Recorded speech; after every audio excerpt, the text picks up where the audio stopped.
Hello cooking crazy channel में तमारू स्वागत है।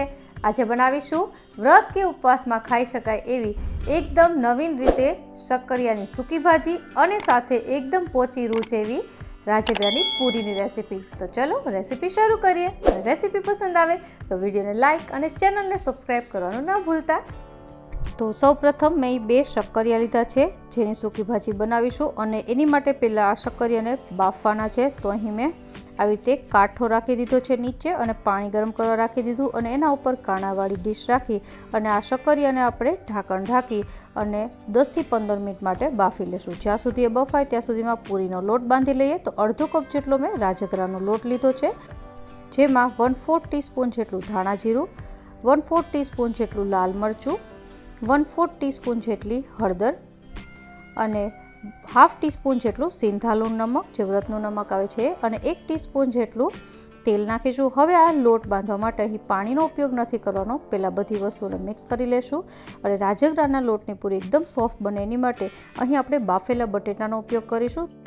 तो अहीं पहेला मैं 2 बटेटी छे ने आवी रीते हाथेथी ज भांगीने एमां एड करी दीधी छे। जरूर पड़शे तो आपणे वधारे बटेटा उमेरीशुं। अत्यारे 2 बटेटी छे जे नानी साइजनी आवे छे एने आवी रीते मिक्स करी लेशुं अने जो तमने जरूर जणाय तो हजी बटेटा उमेरी शको छो, अथवा तो आनी जग्याए जो बटेटा न उमेरवा होय तो 1 चमची दही उमेरवानुं। पण मैं हजी एक नानी बटेटी छे ए बाफेली एमां उमेरी दीधी छे अने हवे आपणे आनो एकदम कठण लोट बांधवानो छे। राजगरानी पूरी छे ज्यारे तमे बनावता होय त्यारे ए पूरी छे ए एकदम कठण लोट होय तो वणवामां खूब ज सरळ रहे छे। तो आ पूरी छे एनो लोट तैयार थई गयो छे अने हवे आपणे 1 चमची जेटલું तेल नाखी अने एने सारी रीते कोणवी लेशुं। तो अर्धा कप राजगरानो लोट बांधवा माटे मारे अहीं 3 नानी बटेटी छे ए जोई छे। हवे आ लोट छे बंधाईने तैयार छे, एकदम कठण छे। हवे आपणे आने रेस्ट पर राखी देशुं। ज्यां सुधी रेस्ट थाय त्यां सुधीमां शक्करिया जोई लईए। तो अहीं शक्करिया छे सारी रीते बफाई गया छे ए चेक करवा माटे आपणे छरीनी मददथी एने सुधारीशुं। तो तमे जो एकदम इजीली छे कट थई जाय छे। तो आपणा शक्करिया तैयार छे। आपणे गैस बंद करी अने आनी छाल काढीने तैयार करी लेशुं। हवे आपणे शक्करियाने सुधारवाना छे। तो तमे तमारी चॉइसनो कोई पण शेप आपी शको, चोरस अथवा तो गोળ। मने थोड़ा गोળ शक्करिया छे पसंद छे अने ए बी मैं थोड़ा जाडा ज राख्या छे। तमे जो तो एकदम जाडा छे शक्करिया आवी तमे सुधारी दीधा छे। हवे वघार करीए। तो एक पेन में 1 टेबलस्पून जेटलू तेल लेवानुं। तेल गरम थाय एटले 1/4 टीस्पून जेटलू जीरुं नाखीशुं। त्यारबाद 1/4 टीस्पून जेटली हळदर अने 1 लीलू मरचुं छे ए आमां एड करी देशुं। त्यारबाद हाफ टीस्पून जेटली वरियाળી एड करीशुं। वरियाળીની सुगंध आ सूकी भाजीमां खूब ज सरस आवे छे। तो हवे नाखी आमां शक्करिया जे सुधारेल हता ए આવી રીતે શક્કરિયા સુધારી નાખવાથી દેખાવમાં સરસ લાગશે। હવે મસાલામાં હાફ ટેબલસ્પૂન જેટલું ટોપરાનું છીણ, હાફ ટીસ્પૂન જેટલું સિંધાલું મીઠું, હાફ ટીસ્પૂન જેટલું ધાણા જીરું પાવડર અને 1/4 ટીસ્પૂન જેટલો તજનો ભૂકો અને 1/4 ટીસ્પૂન જેટલો મરીનો ભૂકો અને હાફ ટેબલસ્પૂન જેટલા લીંબુનો રસ અને હાફ ટેબલસ્પૂન જેટલી ખાંડ। ખાંડ ન એડ કરી હોય તો ચાલે, કારણ કે શક્કરિયા ઓલરેડી મીઠા હોય છે, પણ આ વસ્તુ છે થોડો બધા સ્પાઇસીસ જે નાખ્યા છે ને બેલેન્સ કરશે। તો મિક્સ કરી લીધું છે। હવે આપણે બધા મસાલા સારી રીતે ચડી જાય એની માટે હાફ ટેબલસ્પૂન જેટલું પાણી નાખીશું। મેં 1 ટેબલસ્પૂન જેટલું પાણી લીધું છે પણ બધું જ એડ નથી કર્યું। હવે આને બસ 1 થી 2 મિનિટ માટે જ પકવવાનું છે। આમ ઓલરેડી બધી વસ્તુ ચડેલી જ છે, ખાલી મસાલા છે સારી રીતે મિક્સ થાય એટલે આપણે ગેસ છે બંધ કરી દેશું। તો આપણું આ શક્કરિયાની સૂકી ભાજી તૈયાર થઈ ગઈ છે। જેને એટલી આસાન બનાવી બટેટાની સૂકી ભાજી ખાઈને થાકી ગયા હોય તો એક વખત આ રીત છે જરૂરથી ટ્રાય કરજો। ગેસ બંધ કરી અને ઉપરથી થોડા કોથમીરના પાન નાખી દેશું અને એને મિક્સ કરી લેશું। તો આપણી આ શક્કરિયાની સૂકી ભાજી તૈયાર થઈ ગઈ છે। હવે આપણે રાજગરાની પૂરી બનાવીએ। તો અહીં લોટ છે રેસ્ટ થઈને તૈયાર છે। આપણે એક વખત એને હાથમાં લઈને કોણવી લઈએ અને આ લોટ છે એ લગભગ બધાની ફરિયાદ હોય છે કે ફાટી જતી હોય છે જ્યારે પૂરી વણીએ ત્યારે। તો આપણે અહીં એક એવી ટ્રીક જોશું જેનાથી તમારી પૂરી ફાટશે નહીં।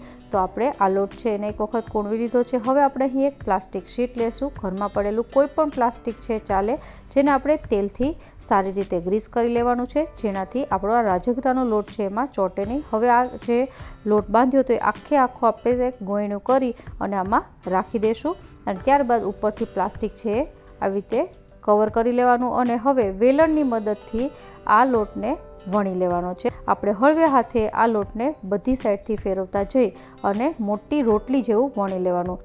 રાજગરાના લોટમાં ઘઉંના લોટ જેવી ચીકાશ નથી હોતી, એટલા માટે એ લોટ છે એ કિનારીથી ફાટી જ જાય છે। તો હવે આપણે એક સરખી પૂરી બનાવવા માટે અહીં મેં એક કટર લીધું છે, જેનાથી આપણે શેપ આપી દઈશું। આમ કરવાથી એક તો એકસાથે પૂરી વણાઈ પણ જશે અને આપણું કામ પણ છે ફટાફટ થાય છે। તો એકસાથે 4 પૂરી છે આમાં બની ગઈ છે। હવે વધારાનો લોટ કાઢીને સેમ પ્રોસેસથી બીજી પૂરી પણ આવી રીતે હું તૈયાર કરી લઈશ। આ એક પૂરીની થિકનેસ છે એ હું તમને બતાવી દઉં। આ ટાઈપની પૂરી છે એ તમારી હોવી જોઈએ, જેનાથી એ પૂરી સારી રીતે ફૂલશે અને લાંબા સમય સુધી પહોંચી રહેશે। તો મેં બધી જ પૂરી અહીંયા તૈયાર કરી લીધી છે। હવે આપણે આ પૂરીને તળવાની છે। તો તળવા માટે મેં અહીં એક પેનમાં તેલ ગરમ કરવા રાખી દીધું હતું। થોડો લોટ નાખીને આપણે ચેક કરીએ, તરત ઉપર આવે છે એનો મતલબ કે તેલ છે સારી રીતે ગરમ થઈ ગયું છે। તો હવે આપણે પૂરી છે એ નાખીશું। પૂરી નાખતી વખતે ગેસની ફ્લેમ છે મીડિયમ રાખવાની અને તેલ જો વધારે પ્રમાણમાં હોય તો તમે હાઈ કરી શકો, નહીંતર ઓછા પ્રમાણમાં તેલ હોય તો મીડિયમ ગેસની ફ્લેમ પર તમે પૂરી છે તળી શકો છો। તો ધીમે ધીમે પૂરી છે ફૂલવા લાગી છે અને તરત ઉપર પણ આવવા લાગી છે। તો આપણી આ રાજગરાની પહેલી પૂરીની બેચ છે તળાઈને તૈયાર છે। આ પૂરી તળાતા ખાસ કંઈ વાર લાગતી નથી, તમે જોઈ શકો છો એકદમ મસ્ત કલર આવ્યો છે પૂરીનો। તો આ રીતથી બીજી બધી પૂરી પણ હું તળી લઈશ। એકદમ આસાન રીતે બટેટા અને રાજગરામાંથી આ બનતી પૂરી છે એ ખાવામાં એકદમ સોફ્ટ હોય છે। તો આ વ્રત કે ઉપવાસ ઉપર આ રેસીપી એક વખત ઘરે જરૂરથી ટ્રાય કરજો અને મને તમારો અભિપ્રાય કોમેન્ટ બોક્સમાં જણાવજો કે તમને રેસીપી કેવી લાગી। મળીએ નવી રેસીપી સાથે, ત્યાં સુધી બાય બાય।